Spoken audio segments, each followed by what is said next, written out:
Olá, amigos da Rede Opinião TV, está começando mais um programa Saúde na TV, um programa feito para o seu bem-estar e qualidade de vida. Nosso programa sempre trazendo novidades, dicas de saúde para que a gente possa viver mais e com qualidade de vida. Hoje está conosco, já esteve de uma outra ocasião, a pesquisadora da Unicamp, Bruna Reusler. Ela falou um assunto muito interessante e vai voltar a falar, porque é um assunto sempre importante, que a gente sabe que todos nós, de alguma forma, já tivemos uma dorzinha de estômago, aquela gastrite, aquela possível úlcera, e a gente tem que procurar um gastroenterologista, fazer aquele exame chato, que é a endoscopia digestiva, para pesquisar a causa daquela gastrite ou aquela úlcera. E ela vai estar falando alguma coisa sobre o seu trabalho, que continuou desde a época que ela esteve aqui conosco, e inclusive o lançamento de um livro editado por ela, tá? Sobre o H. pylori, né? Que é o Helicobacter pylori, e ele vai estar falando um pouquinho sobre o livro, sobre a pesquisa dela e o assunto que é de interesse nosso, porque todos nós, de alguma forma, já passamos por algum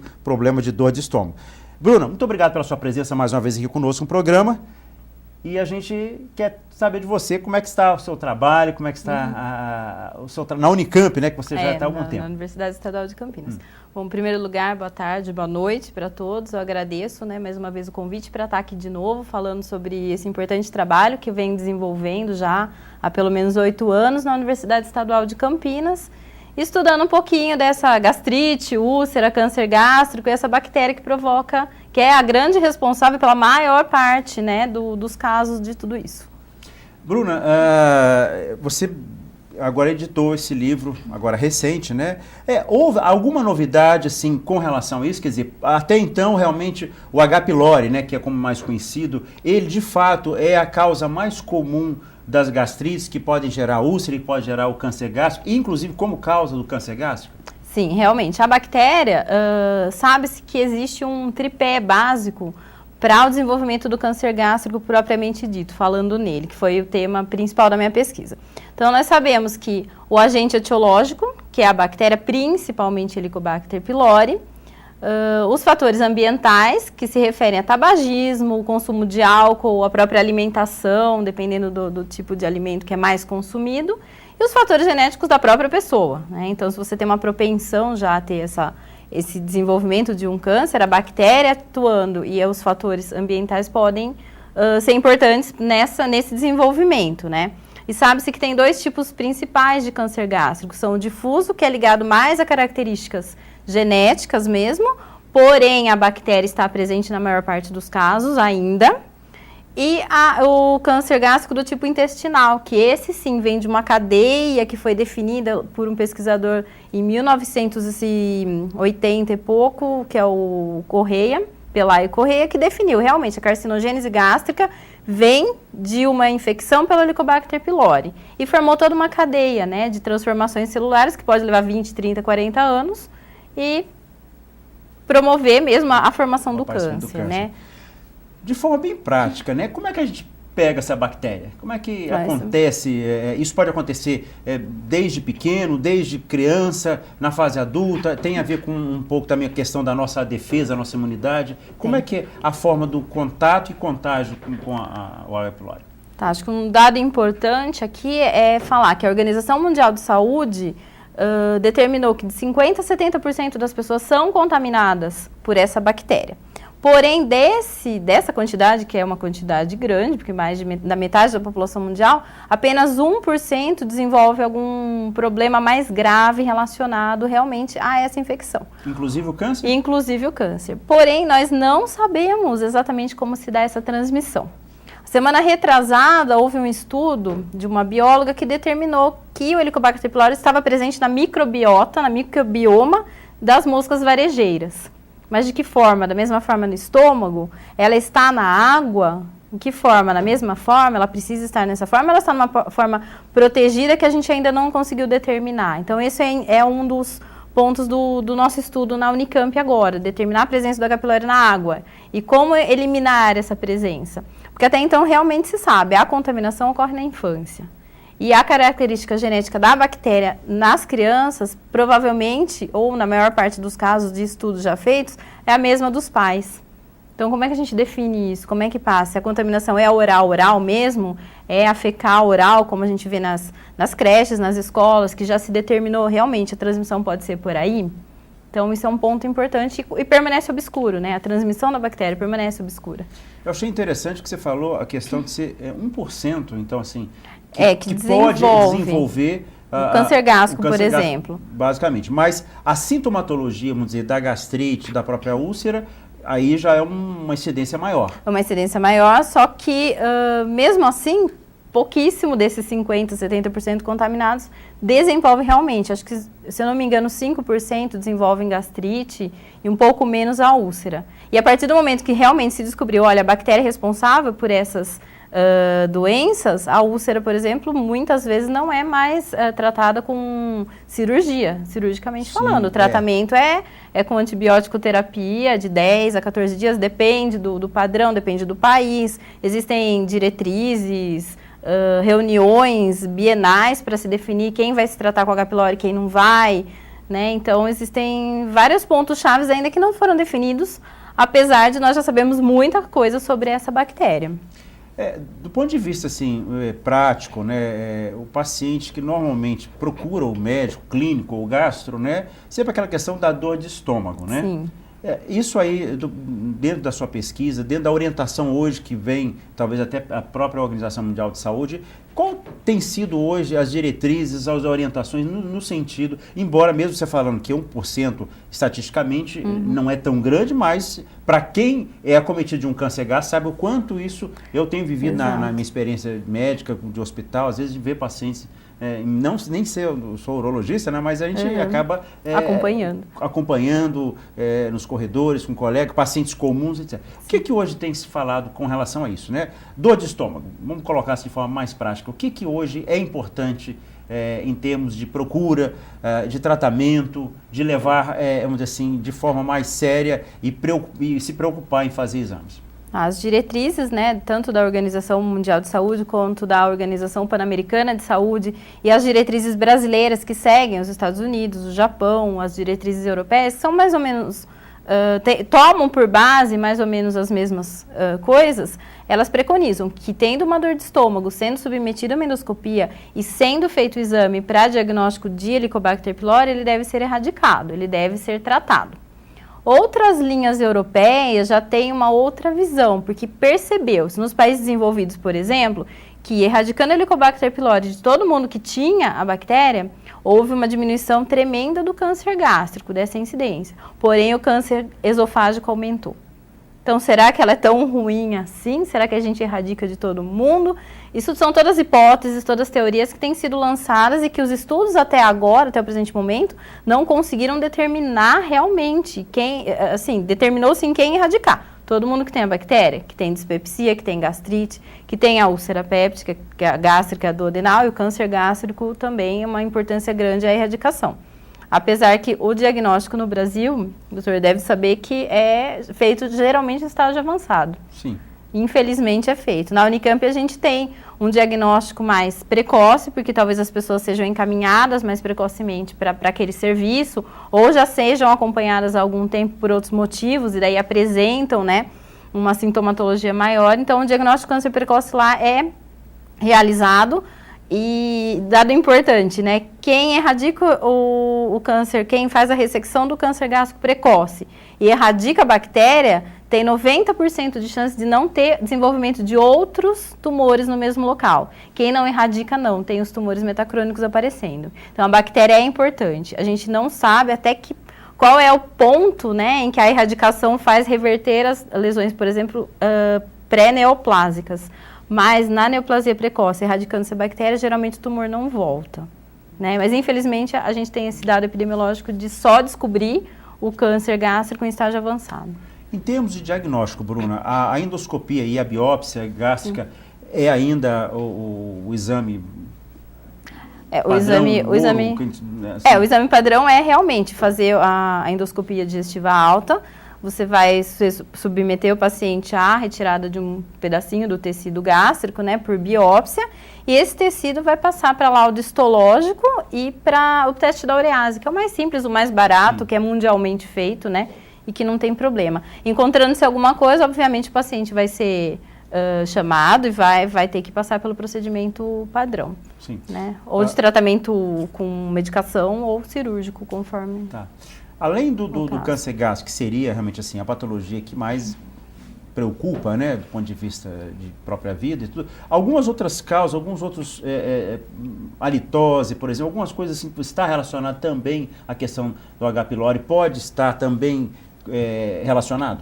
Sim, até é interessante mencionar que desde a descoberta da bactéria, algumas hipóteses têm sido lançadas, né? Então, nós temos alguns trabalhos hoje na Unicamp sendo desenvolvidos que relatam as manifestações extradigestivas da bactéria.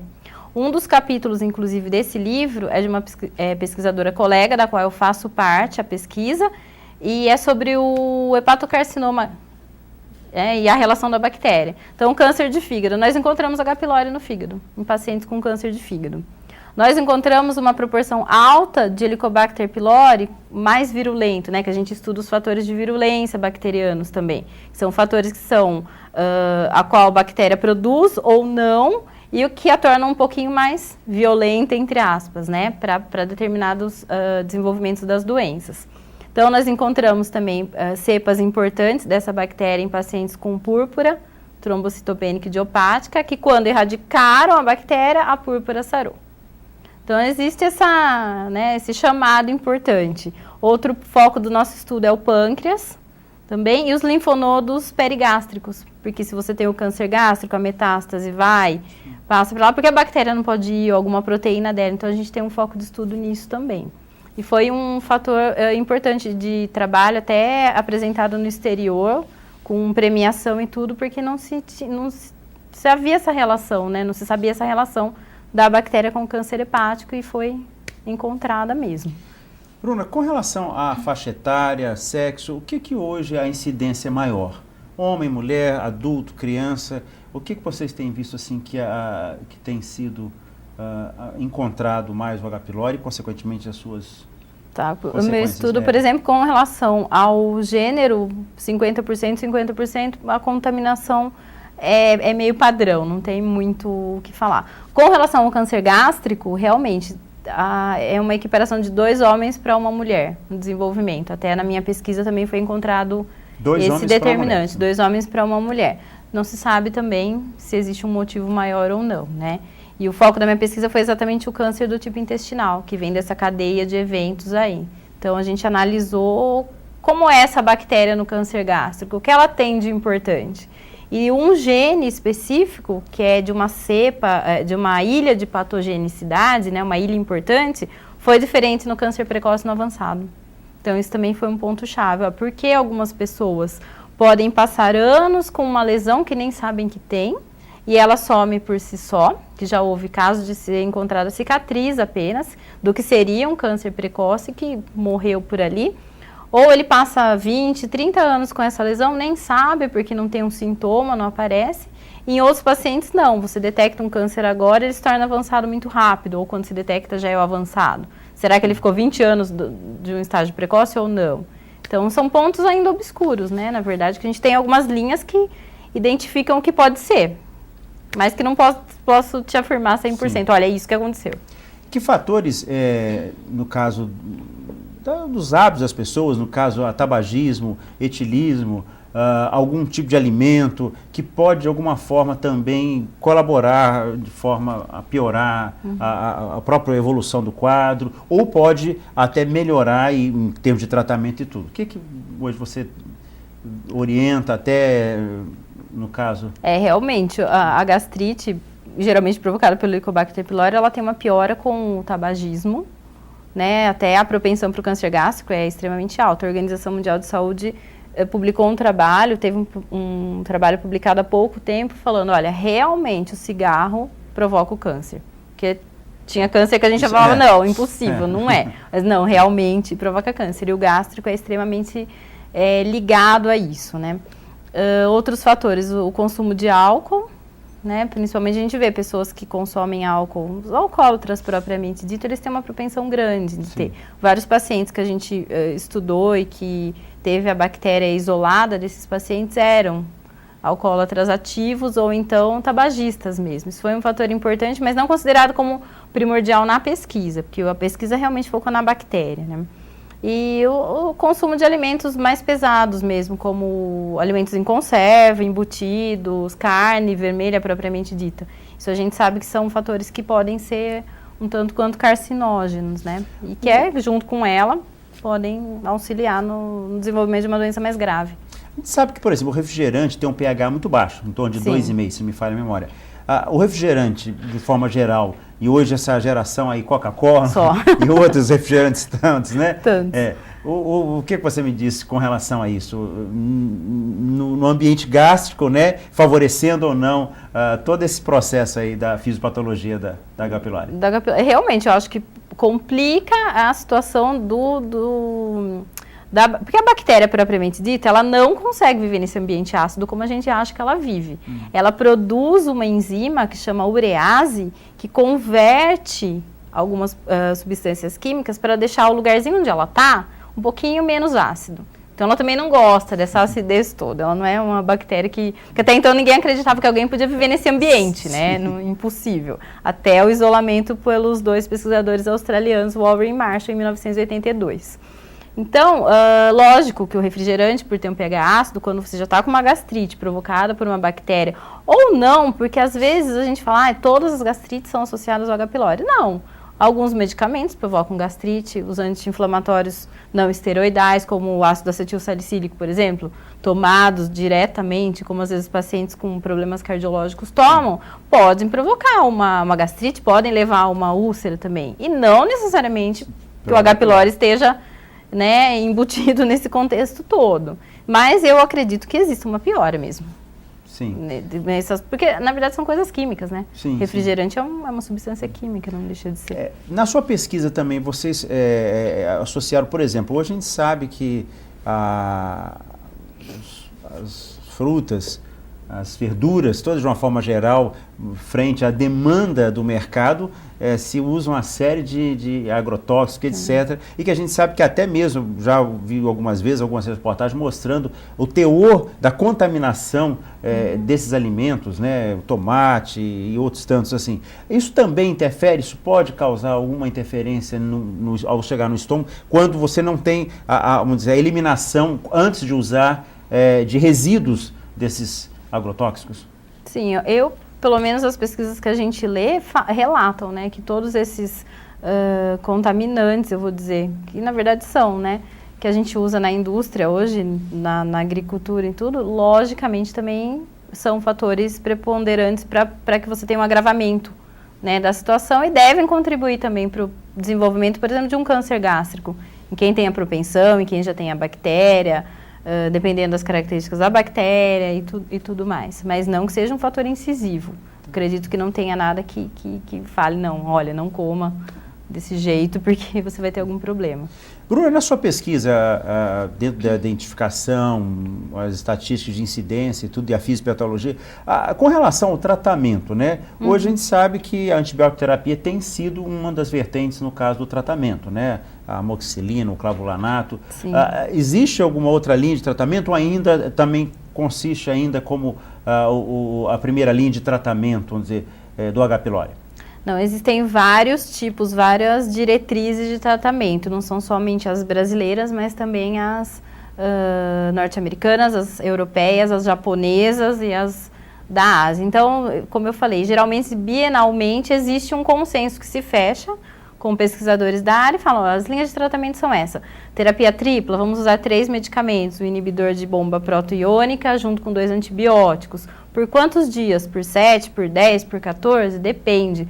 E outra coisa importante também, então temos vários tipos de antibióticos para tratar, várias linhas terapêuticas, um dos últimos consensos mostrou que a furazolidona é importante, pode ser colocada como tratamento do Helicobacter pylori, só que o efeito tóxico e carcinogênico dela também é importante. Então, o paciente que vai fazer uso desse tratamento vai ter que ter todo um acompanhamento diferenciado.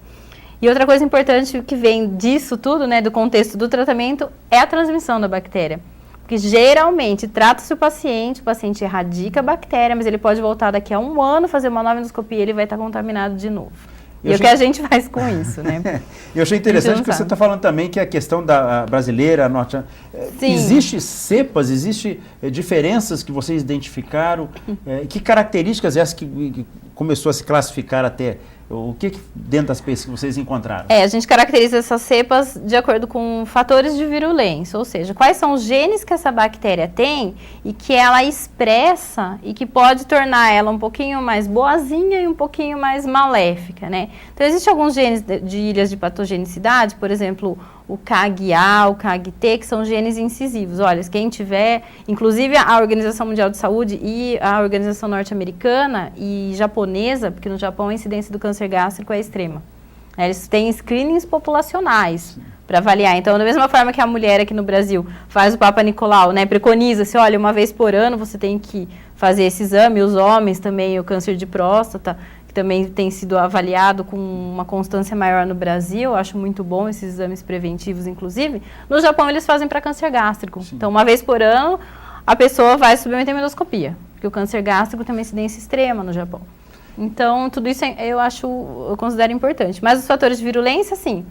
A bactéria vai ser a mesma no Brasil, nos Estados Unidos, tal, mas pode ser que lá ela tenha uma ligação de um gene que aqui ela não tenha tanto. E as cepas japonesas, por exemplo, elas têm esse gene KAG-A, que é extremamente virulento, extremamente ligado ao desenvolvimento de câncer em 90% das suas cepas, né, das bactérias. Mas parece que tem uma coisa, a própria alimentação, né?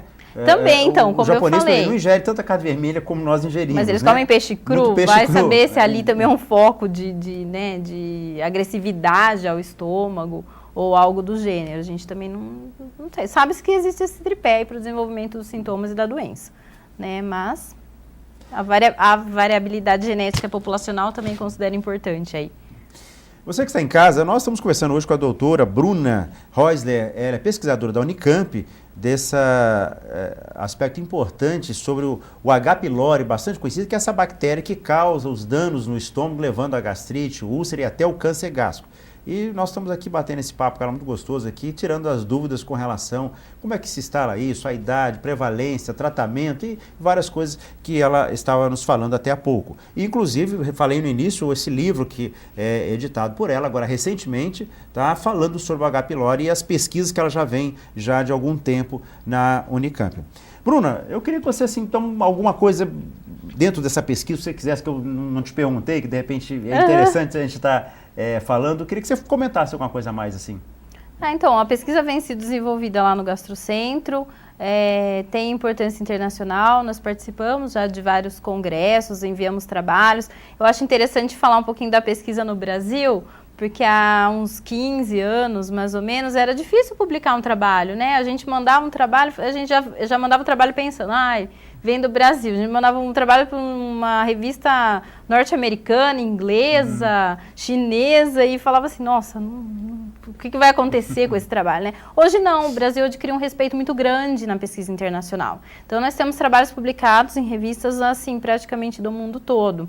Então, temos trabalhos, esse livro importante é da Croácia, de uma editora croata, de um campus universitário, né? Então, temos trabalhos publicados em revistas chinesas, neozelandesas, norte-americanas, europeias. Então, acho que o Brasil conseguiu ocupar um espaço importante, não só com relação à pesquisa do Helicobacter pylori, né, com o núcleo brasileiro de estudos do Helicobacter pylori e com todas as agências de fomento que nos transmitem, né, as reservas técnicas para que essa pesquisa possa ser feita, né? Então, nós temos uma visibilidade no exterior. Eu acho isso de grande importância, mostrar que o Brasil pode, faz e tem pesquisa de linha mesmo, de ponta, e para competir, entre aspas, com todos os outros países que a gente sabe que tem mais recursos até do que nós para isso, né? Então, a gente só tem, assim, a ficar orgulhoso, ararense, eu agradeço, né? Ararense. Ararense lá na Unicamp levando, através da pesquisa, né? E o Brasil se despontando, levando o nome do Brasil e vendo realmente o que a gente tem visto nos últimos anos, né? A pesquisa científica, médica no Brasil tem em todas as áreas, a gente tem visto. Isso, para nós, é motivo de orgulho. Então, nós vamos terminando aqui a nossa entrevista, Bruna, agradecendo a sua disposição de ter vindo aqui bater papo conosco hoje. Você continue firme, né, nessa pesquisa, no trabalho lá. E, numa outra ocasião, se quiser trazer aqui outras novidades, Sim, algumas claro. informações para nós, vamos estar convidando você. Agradeço, muito obrigada a todos os telespectadores também que assistiram o programa. Quaisquer dúvidas, entrarem em contato com a gente lá na Unicamp, estamos à disposição para esclarecer o que for até para você está falando lá na Unicamp, né? Assim, então. assim, a pessoa, hoje a Unicamp tem um ambulatório, por exemplo, assim, na área de gastro, que possa os pacientes serem atendidos. Aqueles que de repente quiserem... Tem, na verdade, essas pesquisas todas, elas são desenvolvidas no gastrocentro, né? E o gastrocentro tem toda a linha de tratamento, desde endoscopia digestiva alta, ultrassom, tratamento das doenças hepáticas, né? Porque a Unicamp faz transplante de fígado. Então, todas as pessoas são atendidas, até depende logicamente da burocracia, de um encaminhamento médico para lá, alguma coisa assim, mas todas as pessoas são atendidas de forma então fica correta aí, o gastrocentro na Unicamp. único. E eu tenho até dizia que tem um amigo em comum, que é o Dr. Drauzio Jefferson, ele é conheço. colega meu de turma, de faculdade, e eu sei que ele já está há algum tempo lá nas pesquisas. Exato. Ele faz muita pesquisa de esôfago, né? De esôfago, exatamente. A área de ação dele. Também tem essa área lá, da Isso. parte de esôfago, estômago, intestino, então toda essa parte é feita lá. Tá bom. Bruno, muito obrigado então Obrigada, pela sua doutor presença aqui. Você que foi em casa, nos assistiu, gostou da entrevista, quer ver de novo alguma coisa que passou? Nosso programa é todas as quartas-feiras, às 15 para as 8, às 19h45 e com reprise sexta-feira às 18h15. Então você pode assistir e indicar alguém que tenha curiosidade e interesse em saber sobre o assunto. Nós vamos ficando por aqui. Um abraço a todos, uma boa noite e até o próximo programa.